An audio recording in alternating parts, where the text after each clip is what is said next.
Hello students, कक्षा 12 के chapter first विद्युत आवेश तथा विद्युत क्षेत्र में आज हम जानेंगे द्विध्रुव को घुमाने में किया गया कार्य या फिर एक समान विद्युत क्षेत्र में स्थित द्विध्रुव की स्थितिज ऊर्जा।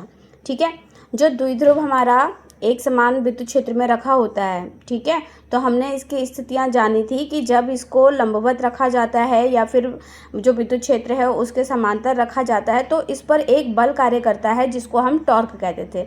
ठीक है, तो ये इसी टॉर्क की वजह से क्या होता है, इसमें घुमाव उत्पन्न होता है, ये अपनी स्थिति से क्या हो जाता है, थोड़ा सा घूम जाता है।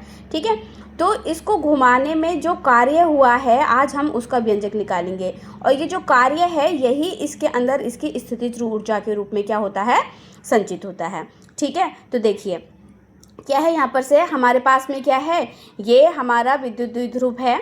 ठीक है, जो कि क्या है, यहाँ पर से एक समान विद्युत क्षेत्र में थीटा कोण पर यहाँ पर हमने इसको रखा हुआ है।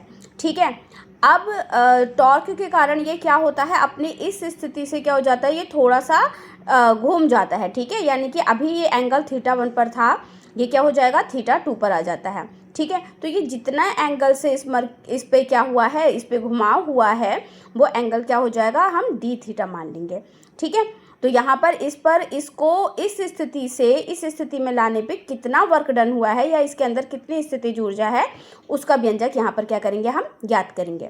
ठीक है, तो देखिए विद्युत द्विध्रुव को एक स्थिति से दूसरी स्थिति में घुमाने के लिए किए गए कार्य की मात्रा को ही विद्युत द्विध्रुव की स्थितिज ऊर्जा कहते हैं। ठीक है, तो क्या है, यहाँ पर देखिए माना डी थीटा के लिए द्विध्रुव को घुमाने में किया गया कार्य क्या हो जाएगा, डी डब्ल्यू हो जाएगा। ठीक है, कार्य है हमारा, अब हम छोटे से अमाउंट के लिए देख रहे हैं यहाँ पर से, तो जो वर्क डन है हमारा वो भी क्या होगा, छोटा होगा, यानी कि अल्पांश होगा। ठीक है, डी डब्ल्यू होगा। तो आपको पता है कि बल जो कार्य बराबर होता है हमारा, ठीक है, वो क्या होता है, बल गुणा विस्थापन होता है।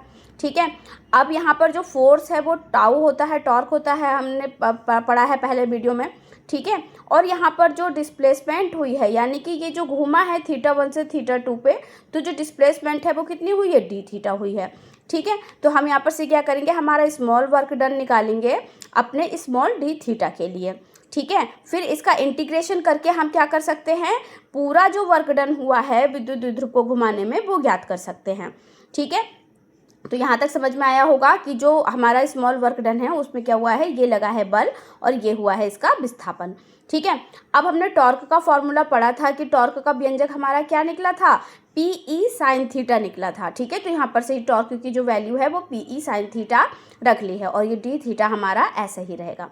ठीक है, अब क्या करेंगे, हम इसका इंटीग्रेशन करेंगे, दोनों तरफ समाकलन करेंगे। तो देखिए जो हमारा वर्क डन है, स्मॉल वर्क डन, इसको हमने कब से स्टार्ट, जब इस पर जो हमारा विद्युत द्विध्रुव है वो बिल्कुल एज इट इज पोजीशन पर था और इस पर थीटा 1 जो कोण पे रखा हुआ था। ठीक है, जब इस पर कोई भी कार्य नहीं हुआ है, शून्य, और जब ये घूम गया है अपनी स्थिति से तो इस पर जो वर्क डन हुआ है वहाँ तक हमें जाना है। ठीक है, तो यहाँ पे जो लिमिट लगेंगी वो कहाँ से लगेंगी, आपकी 0 से W तक। ठीक है, स्मॉल वर्क के लिए। अब यहाँ पर से क्या हो जाएगा, जो यहाँ पर ये जो बल लगा हुआ है आपका, ठीक है ना, पीई साइन डी थीटा। ठीक है, तो यहाँ पर से क्या हो जाएगा, इसमें जो हमारी लिमिट लगेगी वो कहाँ से लगेगी भाई, थीटा 1 से थीटा 2 तक। ठीक है, तो ये हो गया थीटा 1 से थीटा 2 तक और pi sine theta d theta. ठीक है, अब क्या करते हैं, जब हम अपना समाकलन का चिन्ह हटाते हैं तो क्या करते हैं भाई, यहाँ पर से जो हमारा पूरा वर्क डन है वो लिख देते हैं एज इट इज़। ठीक है, और यहाँ पर से क्या हो जाता है, हमारी लिमिट लग जाती है 0 से लेकर के W तक। ठीक है, जहाँ पे ये क्या है आपकी अपर लिमिट, ये क्या है लोअर लिमिट। अब जो चीज़ें कांस्टेंट हैं, ठीक है ना, उनका इंटीग्रेशन नहीं होता है तो वो इंटीग्रेशन से कहाँ आ जाएंगी, बाहर आ जाएंगी। ठीक है, देखिए जैसे यहाँ पर हमारा जो विद्युत द्विध्रुव है और जो हमारा विद्युत क्षेत्र है, ठीक है, तो ये तो समान ही है, ये विद्युत द्विध्रुव के लिए तो ये तो बदल नहीं रहे हैं। ठीक है, तो इसमें क्या हो जाएगा, ये कांस्टेंट है इसलिए इनका इंटीग्रेशन नहीं होगा और ये इंटीग्रेशन के साइन से बाहर आ जाएंगे। ठीक है, अब यहाँ पर से इसको घुमाने में जो कार्य हुआ है वो कहाँ से, थीटा 1 से थीटा 2 तक हुआ है। ठीक है, अब जो मैथ के बच्चे हैं वो जानते होंगे जो साइन थीटा हमारा है वो किस में चेंज हो जाता है, माइनस के कॉस थीटा में। ठीक है, तो यहाँ पर से ये जो साइन थीटा है वो किस में चेंज हो जाएगा, आपका माइनस कॉस थीटा में, और लिमिट लग जाएंगी इसके थीटा 1 से लेकर के थीटा 2 तक। ठीक है, अब देखिए क्या होगा, अब यहाँ पर से क्या हो जाएगा भाई, हम क्या करते हैं अपनी अपर लिमिट में से लोअर लिमिट को माइनस करते हैं, ठीक है। तो upper limit minus lower limit हो जाएगी, और यहाँ पर जो हमारी क्या है, ये जो पी ई है, ठीक है, ये बाहर ही रहेगा इंटीग्रेशन से, ठीक है। और यहाँ पर हम इंटीग्रेशन का साइन हटा चुके हैं, तो हम अपनी अपर लिमिट में से क्या करेंगे, लोअर लिमिट को घटा देंगे, ठीक है। यहाँ पर जो हमारा वर्क डन है वो कितना आ जाएगा, यहाँ पर से minus P E cos theta minus cos theta 1, ठीक है। और यही जो हमारा W आया है, वर्क डन आया है, यही हमारा क्या हो जाएगा, स्थितिज ऊर्जा के रूप में क्या हो जाएगा, यहाँ पर इसमें संचित हो जाएगा, ठीक है। तो स्थितिज ऊर्जा और द्विध्रुव को घुमाने में किए गए कार्य का व्यंजक यही होता है, ठीक है। क्या, U इज इक्वल टू या फिर W is equal to minus P E cos theta minus cos theta 1, ठीक है। यहाँ पर जो कॉस थीटा और कॉस थीटा 1 की वैल्यू दी होंगी, ठीक है, कि जो हमारा विद्युत द्विध्रुव है वो कितने एंगल पे रखा था, और जो जब वो घूम गया तो जो एंगल है उसमें कितना चेंज आ गया, ठीक है। तो यहाँ पे देखिए स्थितियाँ बनती हैं। पहली स्थिति है, यदि हमारा थीटा जो है, ठीक है, थीटा 1 जो है हमारा 90 डिग्री है, यानी हमारा जो विद्युत द्विध्रुव है वो कैसे रखा हुआ है, लंबवत रखा हुआ है, ठीक है। और जो थीटा 2 है हमारा वो थीटा ही है, ठीक है। तब यहाँ पर से हम क्या कर देंगे भाई, थीटा 1 की वैल्यू हमारी कितनी आ जाएगी, कॉस 90 आ जाएगी, ठीक है ना। तो कॉस 90 की वैल्यू क्या होती है, यहाँ पर से 0 होती है, ठीक है ना। तो यहाँ से क्या आ जाएगा, ये कॉस थीटा। अब यहाँ तो फिर हमारी जो विद्युत स्थितिज ऊर्जा है वो कितनी हो जाएगी, माइनस पी ई, ठीक है। अब यहाँ पर से अगर हमारा थीटा 0 है ये वाला, तब यहाँ पर से क्या हो जाएगा, जो हमारा स्थितिज ऊर्जा है वो कितनी हो जाएगी, U is equal to minus P E, ठीक है। कॉस थीटा होता है तो कॉस थीटा किस में जाते हैं, आपके डॉट वेक्टर में जाते हैं, ठीक है।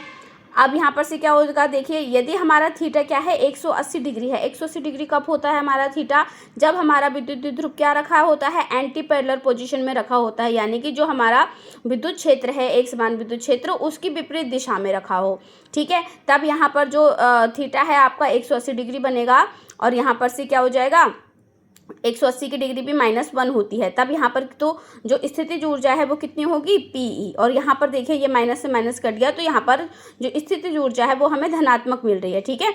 तो इस टाइम पर क्या होगा, अधिकतम अस्थायी साम्य यहाँ पर से बनेगा, ठीक है। तो विद्युत द्विध्रुव को घुमाने में किया गया कार्य या उसमें स्थित स्थितिज ऊर्जा का जो व्यंजक है वो आज हमने क्या करा है, ज्ञात करा है, ठीक है। आगे के चैप्टर में हम क्षेत्रफल सदिश वगैरह पढ़ेंगे, जिससे कि हमको गॉस की थ्योरम डेरिवेशन करने में क्या होगा, आसानी होगी, ठीक है। आशा करती हूँ आपको ये वीडियो समझ में आई होगी। धन्यवाद।